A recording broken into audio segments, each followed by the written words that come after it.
অসমবাসী ৰাইজলৈ এটা অতি ভাল খবৰ। ছবিপ্ৰেমী ৰাইজে অধিক আগ্ৰহেৰে অসমীয়া ছবি গমন উপভোগ কৰিবলৈ বাট চাই থকাৰ সময়তে অৰ্থাৎ 14 মাৰ্চত সমগ্ৰ অসমতে মুক্তি লভাৰ প্ৰাক্ষণত আন্তঃৰাষ্ট্ৰীয় সন্মান পাবলৈ সক্ষম হৈ গৌৰৱ কঢ়িয়াই আনিলে অসমীয়া চলচ্চিত্ৰ গমন দ্য লাষ্ট জাৰ্ণিয়ে। News nine report. অসমবাসী ৰাইজলৈ এটা অতি ভাল খবৰ।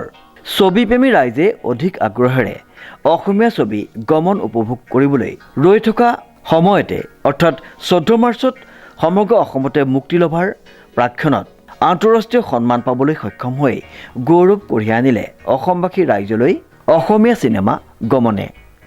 উল্লেখযোগ্য যে ছবিগৃহত মুক্তি পোৱাৰ প্ৰাক মুহূৰ্তত গমন কথাছবিখনে আন্তঃৰাষ্ট্ৰীয় সন্মানেৰে সন্মানিত হ'বলৈ সক্ষম হৈছে। গত 8 মাৰ্চত 9th ইণ্ডিয়ান ৱৰ্ল্ড ফিল্ম ফেষ্টিভেলত শ্ৰেষ্ঠ চিত্ৰনাট্য বঁটা গ্ৰহণ কৰিছে পৰিচালক চন্দ্ৰমোদৈৰ বহু চৰ্চিত অসমীয়া চলচ্চিত্ৰ গমন দ্য লাষ্ট জাৰ্ণিয়ে।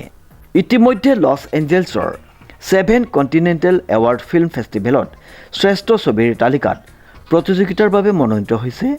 লগতে নেদাৰলেণ্ডৰ আমষ্টাৰডামত আন্তৰ্জাতিক ছবি মহোৎসৱত প্ৰতিযোগিতাৰ বাবে কথাছবিখনে মনোনীত লৈছে। 14 মাৰ্চত ছবিখন সমগ্ৰ অসমতে মুক্তি লভিব। অনুপম বৰাৰ সহযোগত উৎপল দাসৰ ৰিপৰ্ট নিউজ নাও।